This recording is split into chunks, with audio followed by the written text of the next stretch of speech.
Hi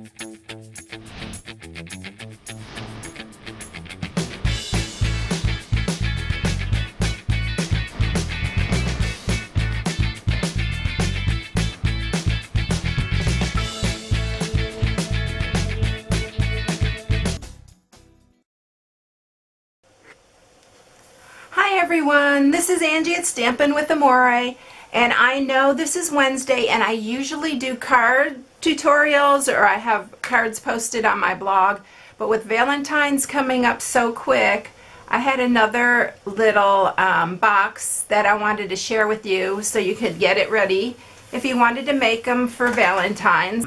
As you can see, I have a window in there and I have some M&Ms and some little gum balls in there. It opens like this, and as you can see, the candy in there. And you can either close it just like this where it goes over, but I like that it can close going inside because it holds those candies in really well that way. It keeps it really secure.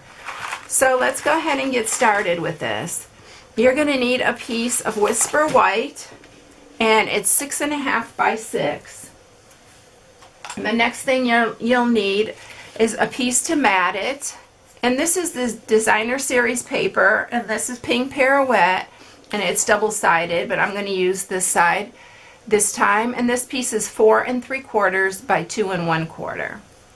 And then you'll need a piece for the trim that's on the bottom, and this is 5 by 1/2 inch. And then this is for the sentiment, and it's Whisper White, and it's 3/4 by 3 inches. You will need Hearts of Flutter framelets and a piece of window sheet that is 2 by 2. And then you're going to need also a scrap piece of Real Red for the heart that goes on top. And I am going to bring the big shot up here today to show you how I cut the heart and everything out. But let's first score this piece and get it ready. So the first thing we're going to do is, this is the 6-inch side, and on the 6-inch side we're going to score 1/2. Get that blade out of the way.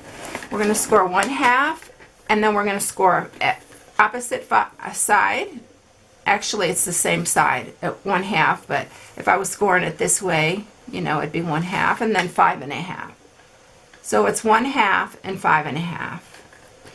I don't want to confuse everybody. It's actually 1/2 inch on each side if you rather do it that way. It just makes it simpler, I guess. And then turn it to the 6.5 side, and then score it at 1/2. I know I confuse people sometimes, I think, on scoring it on this side, but it's so much easier to score it and then turn it for me. And then 3 inches. And then 3.5. And 6. I always put the scoring and everything up on my videos, so in case you have any questions. So that is it for the scoring, and what we're going to do now is we are going to just clip up this score mark to the first, this one, and this one, and we're going to turn it, and we're going to clip this one,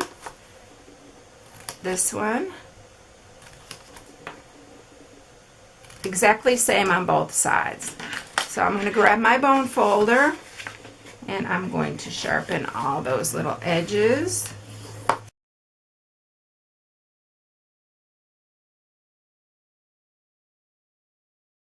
So I have all my score marks sharpened, and now we're going to mat the front piece. You need to mat it before we cut the little framelit out.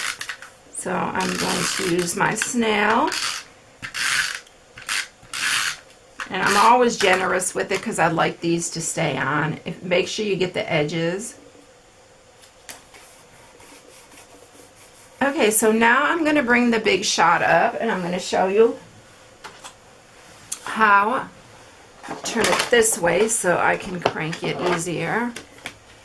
So we're going to put my magnetic plate first, and then a regular plate, and this will fit perfectly on here, so we're going to put that next.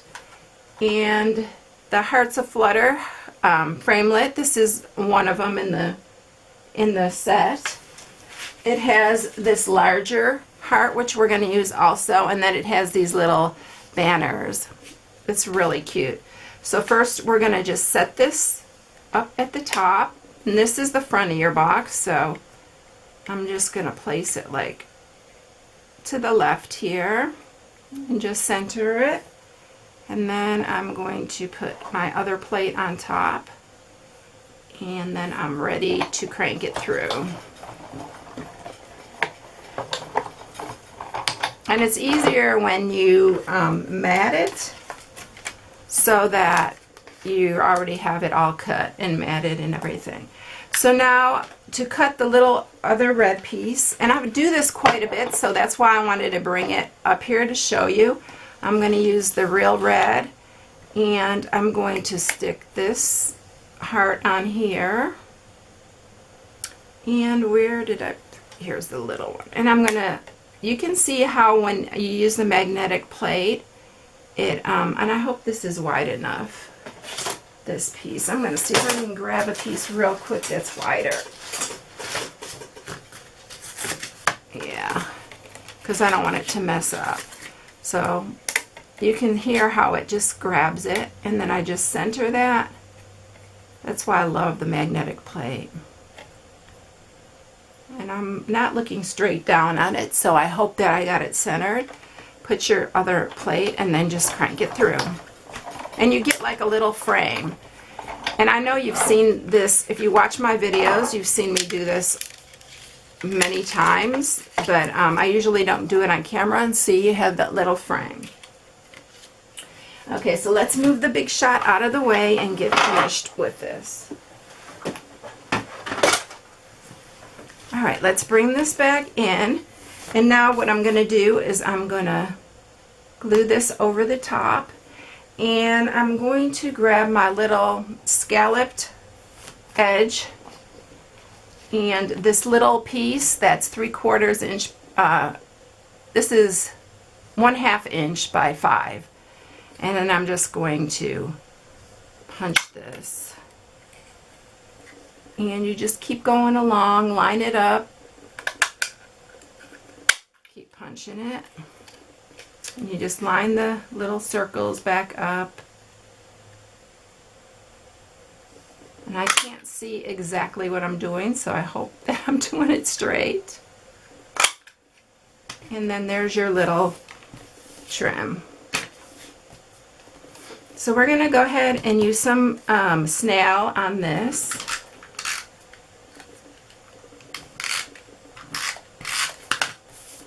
We're going to set that on top here. And then I'm going to put this little piece of trim.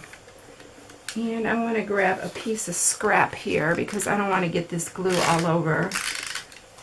And you need to cover this whole thing so it stays down. I don't want to glue it down there, but okay, and then just set this on the edge.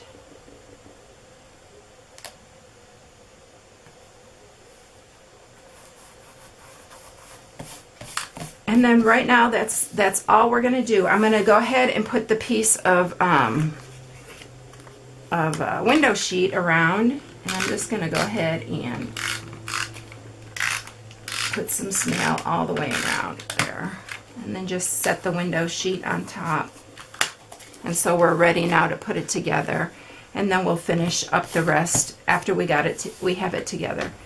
So I'm going to use sticky strip, but let me go ahead and use my fast fuse to make this a little quicker. But do use the sticky strip because there's only these little pieces holding this box all together, so you want to make sure you have strong adhesive. So I'm going to just use the fast fuse, which is really strong adhesive. It's much better than the snail. And it's taken me a while to really get to love this, but oh no, I just messed that up. Well, we're going to go ahead.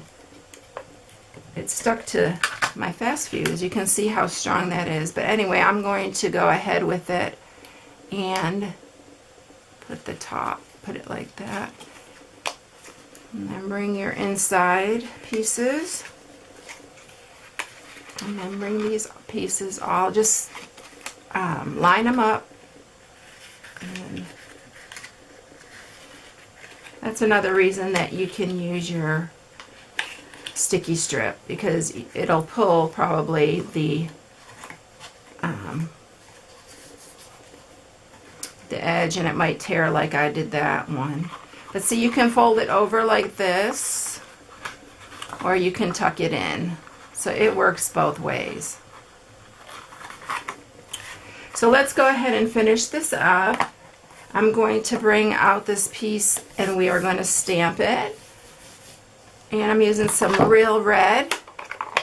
And I'm using the Happy Valentine's Day is from this Good Greetings, and it is a hostess set, but if you spend $150, you get hostess dollars, and you can pick this one. I love the sentiments in there. It's a great set.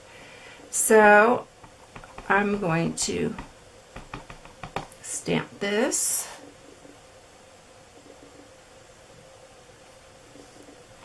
Isn't that writing pretty? I really like the writing on here. And I'm going to use some dimensionals on the back.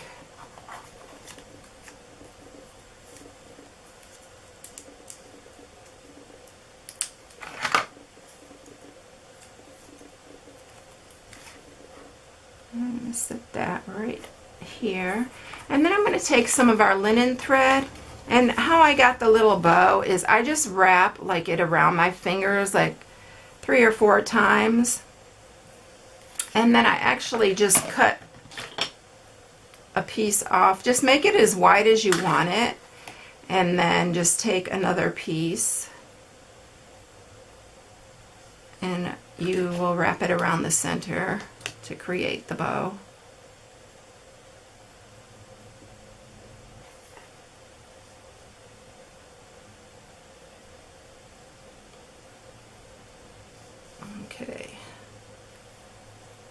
Okay, so there we go. And then I'm just going to trim these little ends off. I'm going to use some glue dots to attach it. These are the mini glue dots. And I'll just put it right here. And then the buttons that I'm using are the Nordic Noel, the Nordic Designer Series buttons. And you can use your favorite button. I'm not even sure if these are available. You might want to look in the clearance rack, because these were in our holiday catalog. And I'm going to stick another glue dot on the back of that. But I love this button, and I thought it worked really cute for this. And then just put the button on. And that's it. So it's really, really quick, simple, and it's such a cute box. Here's the other one that I made with the candy in there.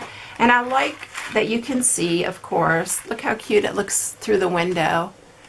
So that's it. And I hope you enjoyed the project. I'll be back next week with a card, but I thought I'd give you this little bonus box because Valentine's is coming up so quick. So everyone, if you need any supplies, you can go to my blog at stampingwithamore.com and order right from my shop there. That's it, everyone. Have a blessed day. I hope you enjoyed it, and I will see you next time. Bye.